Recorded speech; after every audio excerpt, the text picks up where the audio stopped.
자, 살다 보면 인생길이 이렇게 잘 닦여진 고속도로처럼 아무런 방해나 고통을 받지 않고 간다면 얼마나 좋겠습니까?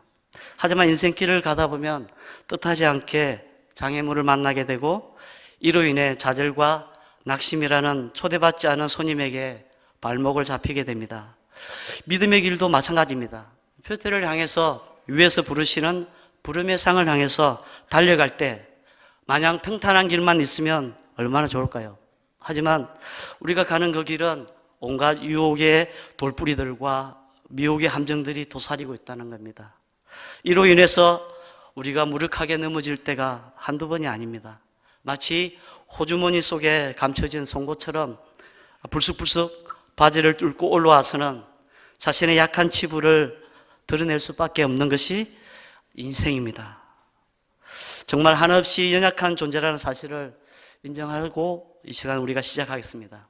그래도 내가 왕년에 주님의 수제자 베드로였고 야고보와 요한이었는데 어떻게 이럴 수가 있을까요? 자, 오늘 본문 3절 말씀을 다 같이 우리가 PPT 화면을 보면서 읽고 말씀을 시작하겠습니다. 시몬 베드로가 나는 물고기 잡으러 가노라 하니 그들이 우리도 함께 가겠다 하고 나가서 배에 올랐으나 그날 밤에 아무것도 잡지 못하였더니 아멘. 베드로는 나는 물고기 잡으러 가노라 하두를 던집니다. 다른 제자들도 그의 동조에서 함께 가겠다고 나섭니다. 제자들은 이미 예수님의 부활을 목격했던 사람들이고 그런데도 물고기를 잡으러 가겠다 그렇게 이야기합니다. 특히 여기 보면 도마가 나오는데 디두모라 하는 도마는 예수님의 그 부활을 손으로 만져보고 눈으로 목격하면서 못자국과 찬자국을 다 경험했던 사람입니다. 그럼에도 불구하고 그는 고기를 잡으러 가겠다 그렇게 이야기합니다. 왜 그랬을까요? 막상 부활하신 주님을 만났지만 베드로와 다른 제자들은 깊은 절망의 바다에 빠져 헤어나오지 못했다는 거죠. 부활하신 주님을 만났는데 이전의 모습과 사뭇 다르다는 거죠. 주님이 다른 게 아니라 자신들의 모습이 다르다는 사실을 알았습니다. 스스로 이제 무엇을 하며 어떻게 해야 절망의 바다에서 빠져나올 수 없는 그런 막막한 순간에 그들이 붙들었던 것이 나는 물고기 잡으러 가노라. 어쩌면 그 말은 구명조끼를 붙잡은 것과 같은 거죠. 사람이 깊은 절망에 빠질 때 흔히 취하는 태도가 있습니다. 그것은 가그로의 핵입니다. 분명히 예수님은 물고기를 잡던 어부였던 베드로 제자들을 불러서 사람 낚는 어부가 되겠다고 했는데 주님 그 부르심을 듣고 다시 물고기 잡으러 간다는 것은 제자로서의 정체성, 아이덴티티를 내려놓겠다는 겁니다. 이것은 일종의 포기 선언이죠. 베드로뿐만 아니라 다른 제자들도 이신점신 등달아서 동조하게 했습니다. 사실 저도 몇 개월 전부터 루어 낚시에 푹 빠졌습니다. 특별한 일이 없으면 월요일마다 루어 낚시로 가평, 조종천, 홍천강, 인제내린천으로 낚시를 갑니다. 처음 한 2번은 하루 종일 이렇게 빈 낚싯대만 건져 올렸습니다. 근데 요즘은 꺽지라든지 메기, 붕어, 꺼리 다양한 어종들을 낚고 있습니다. 약간의 자신감이 붙으면서 이제는 베스와 쏘가리 낚시에 도전하고 있습니다.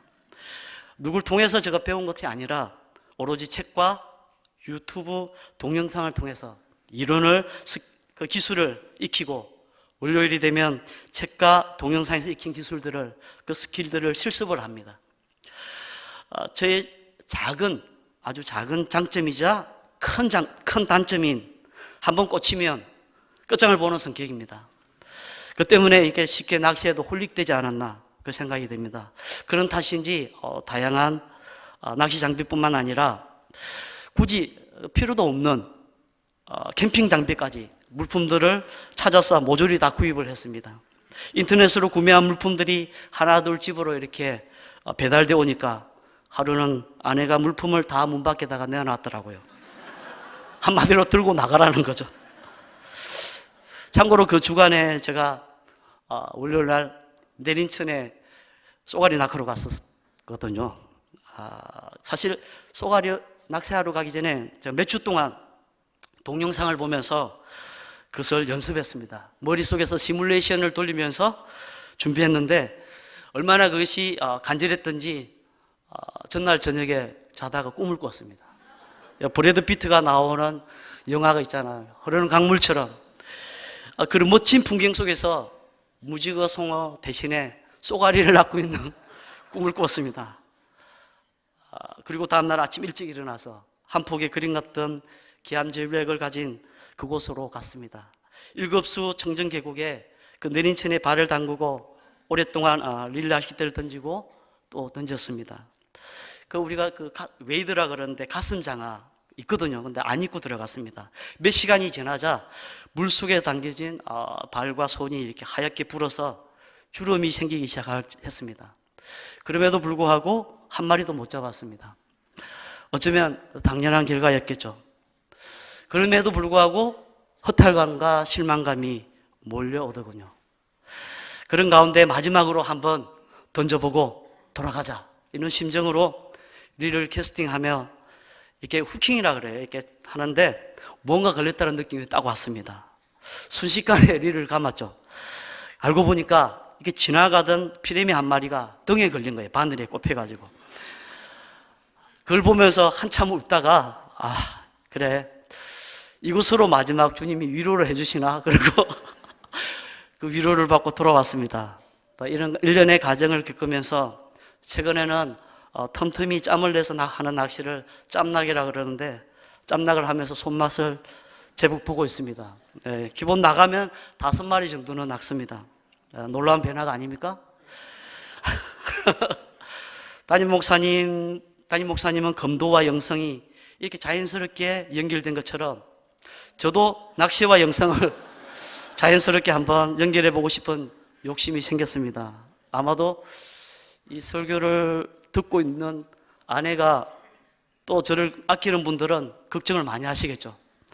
사실 낚시가 검도보다는 성경적으로 영성이 좀 더 가깝지 않습니까?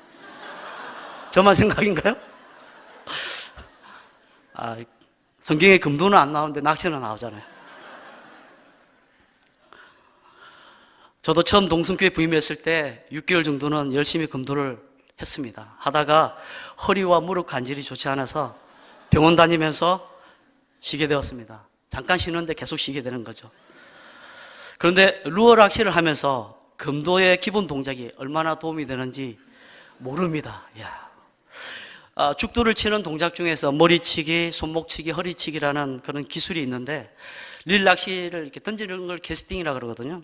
캐스팅하면서 오버헤드 캐스팅, 사이드 캐스팅, 백핸드 캐스팅 이런 캐스팅 다양한 용도로 그것이 적용이 됩니다. 그 릴을 샀는데 제가 잘못 샀어요. 이쪽에 달려있는 걸 사야 되는데 이쪽에 달려있는 걸 샀어요. 그러면 왼손으로 던지거나 아니면 오른손 던졌다 다시 왼손으로 바꿔야 되는데 검도를 왼손으로 하거든요. 그러다 보니까 원래 왼손잡이가 아닌데 검도하면서 왼손으로 그냥 글을 쓰는 거예요. 아무렇지도 않게. 참 도움이 많이 됐습니다. 6개월만 해도 이렇게 낚시에 도움이 될 줄 몰랐습니다. 17세기 영국 수필가 아이작스 월턴은 낚시를 이렇게 표현합니다. 신은 가장 고요하고 평온하며 순결한 휴식으로 낚시를 창조하셨다 이렇게 말합니다.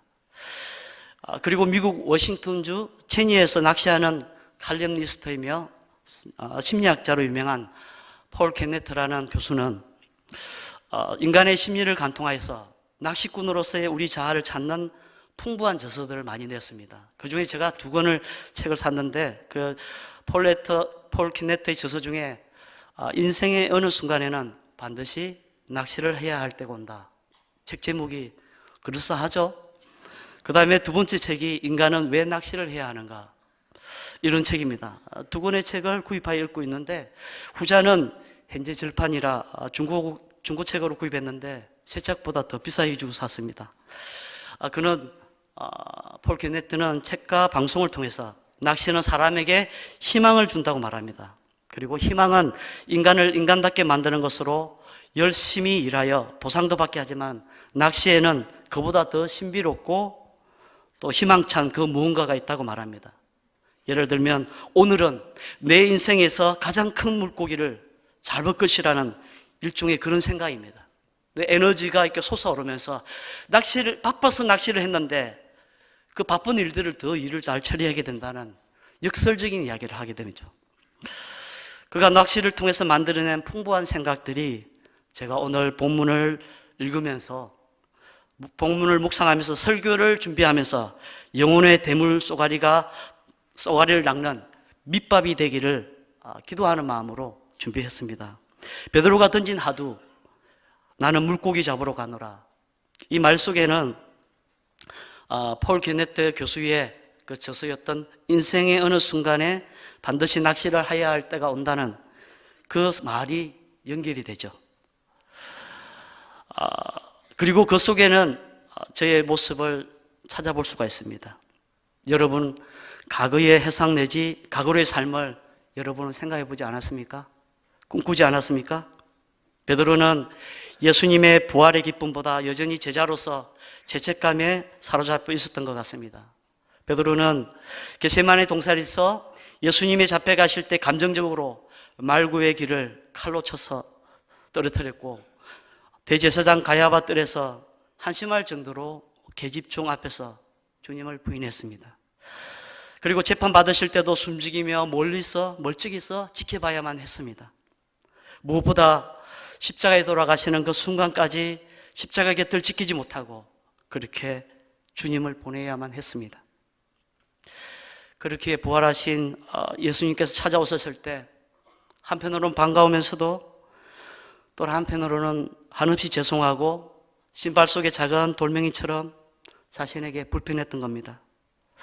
이런 주님의 부활로도 자신의 그 쓰디쓴 실패를 회복할 수 없는 상황이었기에 나는 물고기 잡으러 가노라. 알듯 모르듯 그렇게 말하고 가구의 삶을 선택했습니다. 그렇게 시작된 그물질은 지난 3년간의 공백 기간을 말끔하게 씻어줄 줄 알았습니다. 하지만 밤새도록 그물을 던지고 건질 때마다 물고기 대신에 불편한 마음이 걸려서 올라왔습니다. 그때마다 느껴지는 피곤함과 피로도는 이루 말할 수가 없고, 밤이 깊어질수록 허기진 배는 쓰리고 아픔을 넘어서 무감각해졌습니다. 주님의 제자로서 사람 낚는 어부로서의 자격도 미달인데 이제 먹고 사는 어부로서의 자격도 미달이라는 생각에 가슴 한 구석이 먹먹해졌습니다. 밤새도록 빈 그물만 던져대는 베드로의 모습은 마치 무리를 걷다가 풍랑을 보고 물속에 빠져서 허우적대는 과거의 자신의 모습을 그대로 보는 것 같았습니다. 살아계신 주님보다 무섭게 이는 풍랑을 바라보고 부활하신 주님보다 자신의 실패와 좌절을 바라보며 실망하고 한숨이 깊어지는 그런 바다였습니다. 물론 그곳에서 베드로를 포함한 베드로뿐만 아니라 예수님의 제자들이 7이나 있었습니다. 시몬 베드로, 디두모라 하는 도마, 갈릴리 가나 사람 나다나엘, 세베대의 두 아들 야고보와 요한, 또 다른 두 제자 둘, 그렇게 해서 모두 7입니다. 여기서 다른 제자 둘은 요한복음을 통해서 보면 빌립과 안드레라는 사실을 쉽게 추정할 수 있습니다. 왜냐하면 예수님의 제자들도 라인이 있었거든요. 누구의 라인을 통해서 들어왔는가? 정치에도 비선 라인이라는 말을 쓰잖아요. 그래서 그 비선이라는 말이 숨길 빗자에다가 줄 선자를 해서 숨기진 라인이 있고 줄이 있다는 거죠. 낚시를 하다 보면 물고기도 노는 물이 있습니다. 붕어와 잉어가 노는 물이 있습니다. 웅덩이와 같은 고여있는 물이고, 꺽지나 쏘가리가 노는 물이 있습니다. 맑고 깨끗하며 돌이 많은 곳이 있어야 되고, 피라미나 끄리가 노는 물이 있습니다. 물발이 세고 흐르는 물에 고이겠습니다. 내가 원하는 대상어종을 낳기 위해서는 그곳을 공략해야지, 그 노는 물을 공략해야지 대상어종을 잡을 수 있습니다. 전문가 다 됐죠? 본문에 등장하는 7배의 다른 제자들은 사실 자살한 가룟 유다를 제외하면 4명이 있습니다. 그 배에 오르지 않은 4명의 제자들. 그 4명은 먼저 세간에 앉아있다가 부르심을 받은 마태가 있습니다. 그는 세리였기에 고기 잡는 어부들과 좀 태생적으로 어울릴 수 없는 그런 부분도 있었습니다. 두 번째 유력한 제자는 알페의 아들 야고보입니다. 세베대의 아들 야고보와는 다른 동명이인이고 구별되는 그런 인물입니다. 그는 작은 야고보로 불렸는데 흔히 예수님의 동생 야고보와 동일 인물로 보는 신학자도 있지만 논란의 여지가 남아 있습니다. 세 번째 유력한 제자는 다데오라고 하는 유다로 예수님을 판 가룟 유다와 구별되는 인물입니다. 그도 작은 야고보의 형제로 역시 알페오의 아들 중에 하나입니다. 이렇게 알페오의 아들은 둘 다 빠진 셈이죠. 세베대의 아들은 다 참여했고 알페오의 아들 둘은 빠지고, 그리고 마지막 네 번째 유력한 인물은 셀로 시몬입니다. 셀로 시몬도 작은 야고보 그룹에 속하는 인물로 베드로 그룹에서 빠져 배에 오르지 않았습니다. 배에 오르지 않은 네 명의 제자는 주님의 제자로서 딱히 왕성한 활동을 했거나 두각을 그렇게 나타내지는 못했습니다. 반면에 배에 올라간, 배를 타고 물고기 잡으러 간 제자들은 베드로, 야고보, 요한, 주님의 수제자를 비롯해서 의심만기로 유명한 제자 도마까지 있었습니다. 그는 부활하신 예수님에게 손자국에 난 못자국과 옆구리에 난 창자국, 보지 않고서는 믿지 못하고 했다고 했고, 주님은 그는 도마를 찾아가서 보여주셨습니다. 만지게 하셨습니다. 그래서 부활하신 주님을 본 후에 도마의 고백은 나의 주, 나의 하나님이라는 신앙 고백을 남겼던 인물입니다. 그리고 갈릴리 사람 나다네일은 나사렛에서 무슨 선한 것이 나겠느냐고 그를 전도했던 친구 빌립의 말을 믿지 않았던 거죠. 내가 메시아를 봤다. 무슨 소리? 뭐 나사렛에서 그렇게 선한 인물이 나오겠어? 그런데 와봐라. 일단 와봐라. 친구가 권유하는 바람에 마지못해 따라갔는데 주님이 나다나엘 너는 참 이스라엘이고 간사한 것이었고 네가 무화과 나무 아래에 있을 때 내가 이미 보았노라. 그 한마디에 그는 어떻게 고백합니까? 당신은 하나님의 아들이요 이스라엘의 임금이로소이다 고백했던 인물입니다.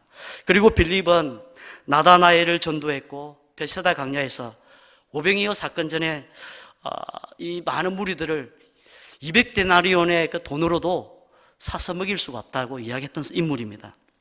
마지막으로 안드레는 베드로의 형제로 베드로를 주님 앞으로 데리고 와서 전도한 사람입니다.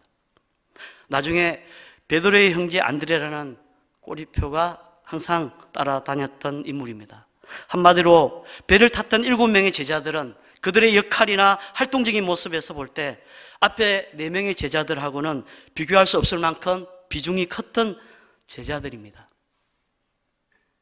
때론 이처럼 열심히 특심이었던 분들이 모든 것을 내려놓고 싶은 마음이 있습니다.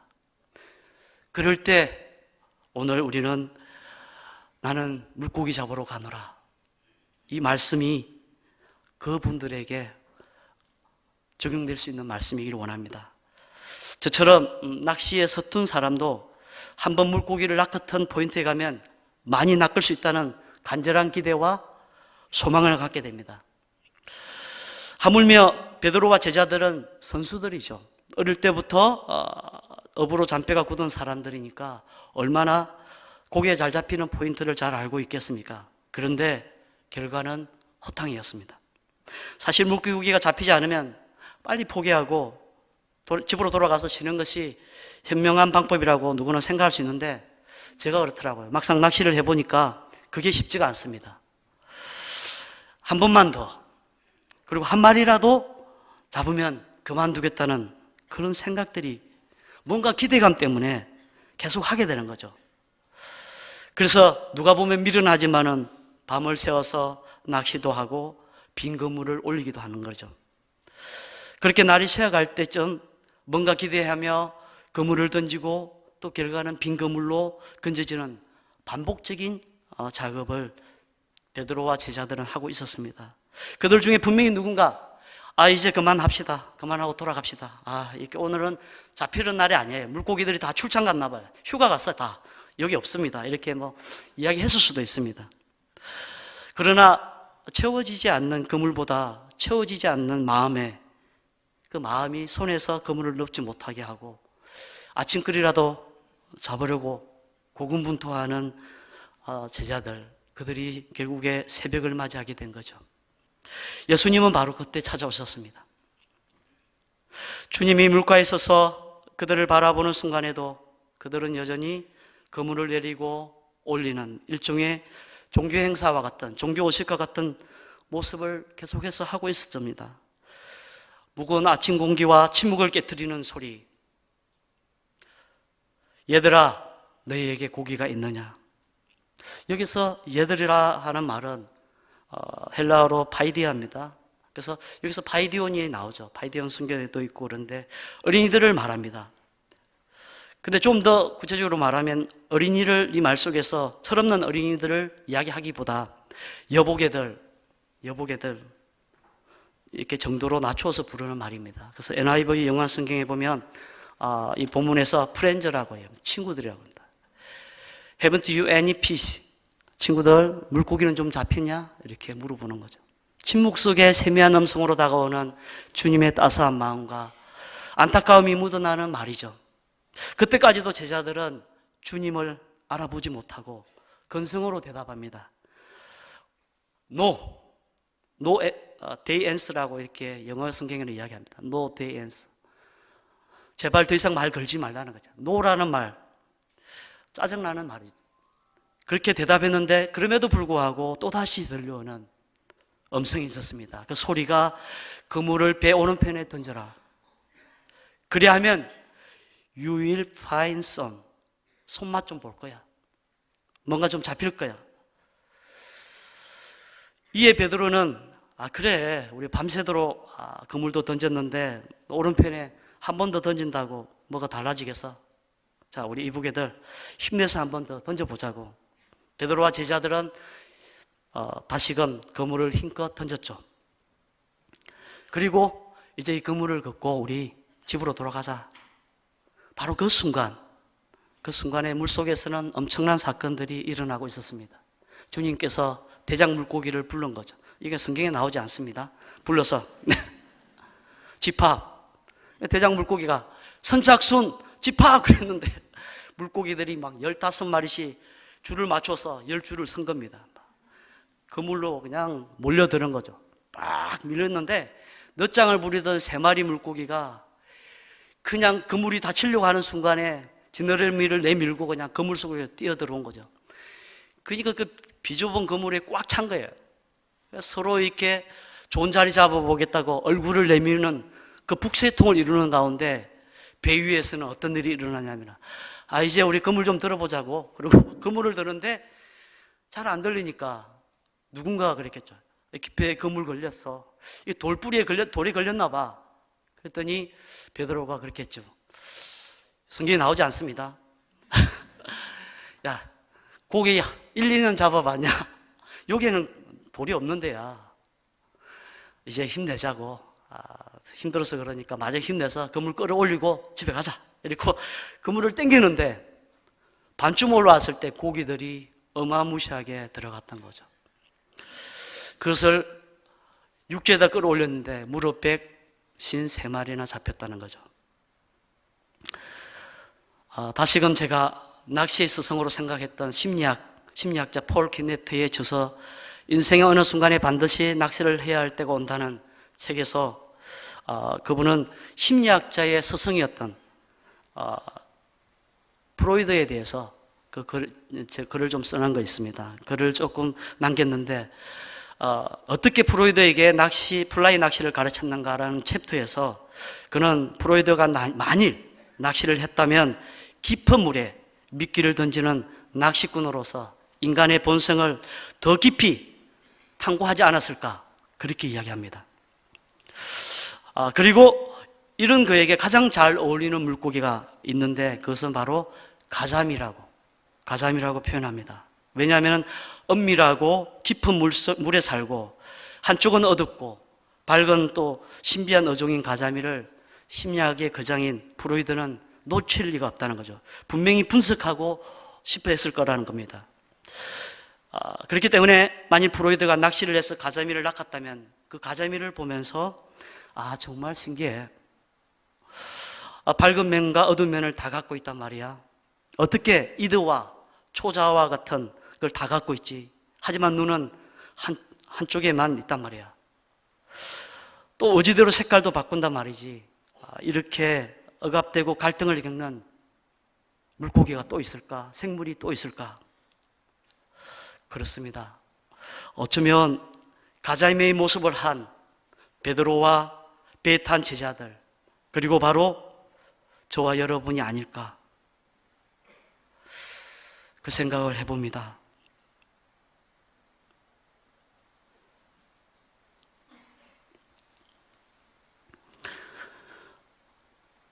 우리가